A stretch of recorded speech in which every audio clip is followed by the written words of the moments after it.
the online classes of Shivaji Group of Institution.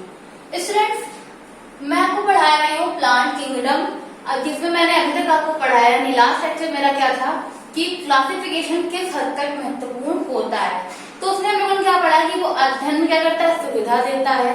क्यों? क्योंकि हम लोग किसी भी कैटेगरी के फाइलम को, क्लास को, ऑर्डर को ढूंढने की जरूरत नहीं होती। यानी किसी भी हम लोग किसी भी पर्टिकुलर एनिमल को या प्लांट्स को पढ़ना है तो हमें वो मिल जाता है इजीली। और क्या होता है कि हमें इवोल्यूशन में हेल्प मिलती। क्यों?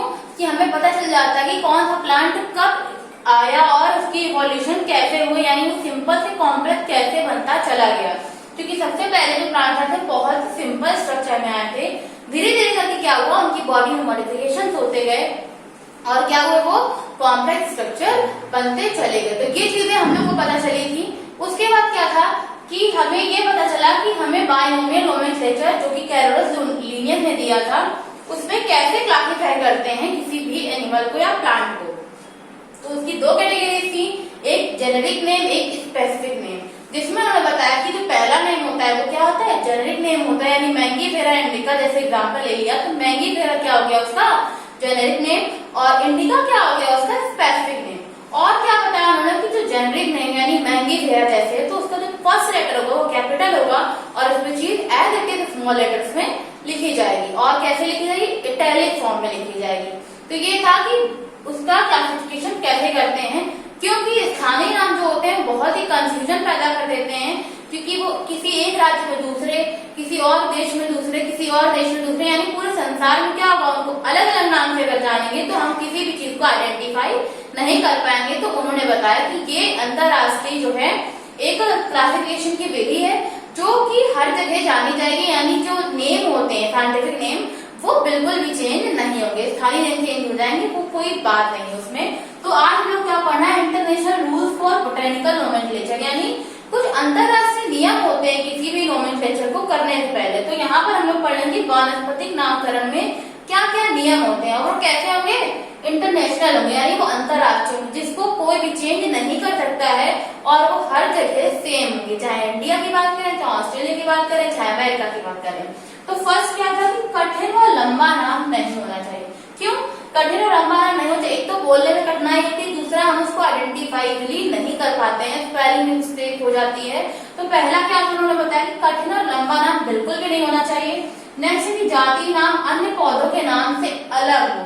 क्यों? क्योंकि जातीय नाम जैसे मैंने बताया कि जेनेरिक नेम और स्पेसिफिक नेम होते हैं, तो जातीय नाम क्या है, अन्य पौधे। यानी अगर मान लो आपने किसी का क्लासिफिकेशन कर दिया, उसका जातीय नाम जो है वो किसी अन्य पौधे से जो कि उसका वहां पर सामान्य नाम से जाना जाता है, उसके नाम के बराबर इसलिए नहीं होना चाहिए, उसके नाम के जैसा इसलिए नहीं होना चाहिए क्योंकि वो क्या करेगा, कंफ्यूजन कर देगा, कंफ्यूज हो जाएंगे हम लोग कि ये इस प्लांट की बात की जा रही है या फिर उसकी क्लासिफिकेशन की बात की जा रही है। नेक्स्ट जाति तथा प्रजाति दोनों नाम अनिवार्य है। क्यों?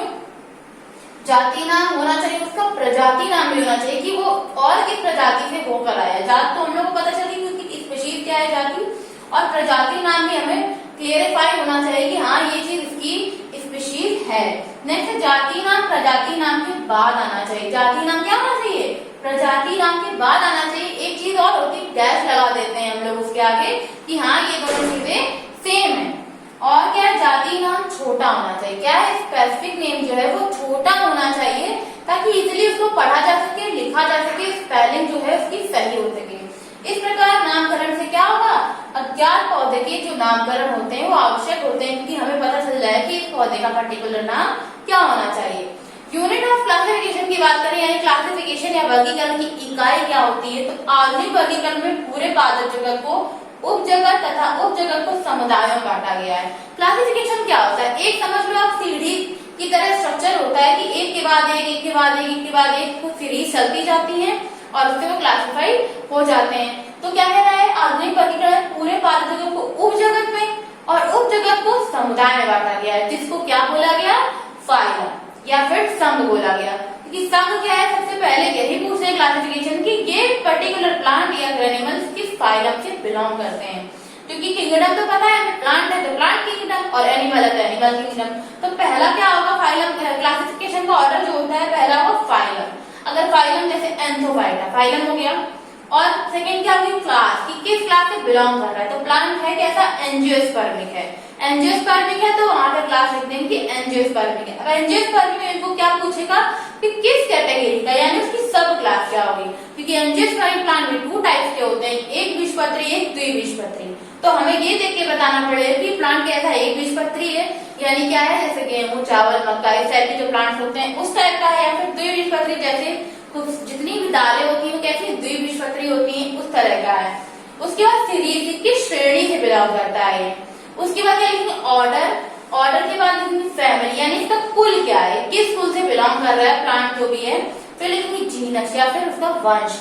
उसके बाद लिखेंगे स्पीशीज, स्पीशीज जो होती है वो सबसे छोटी इकाई होती है क्लासिफिकेशन की, और सबसे लास्ट में लिखी जाती है, इसको सबसे पहले दिया था जॉन रे नाम के वैज्ञानिक ने।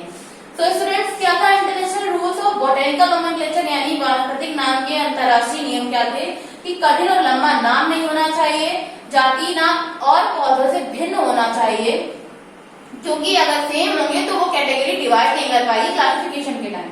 जाति नाम प्रजाति नाम दोनों ही होने चाहिए, यानी दोनों कैटेगरी हमें पता होनी चाहिए।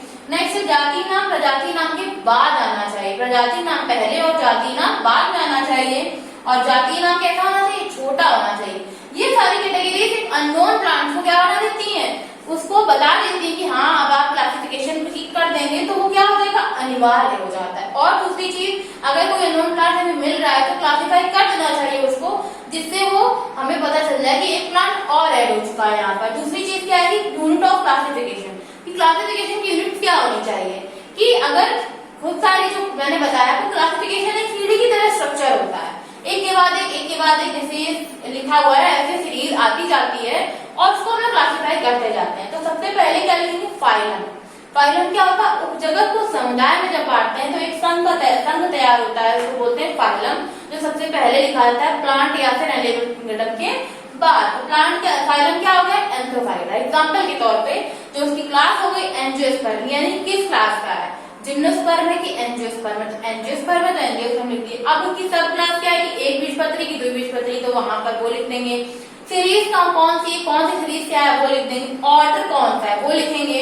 नेक्स्ट की फैमिली यानी किस कुल से बिलोंग कर रहा है, जीनस क्या होना चाहिए और स्पीशीज क्या है, सबसे लास्ट में लिखेंगे क्योंकि ये सबसे छोटी कैटेगरी होती है, सबसे छोटी यूनिट होती है, और क्या स्मॉलेस्ट यूनिट होती है, उसको दिया किसने, जॉन रे नाम के वैज्ञानिक ने। So students that's all for today.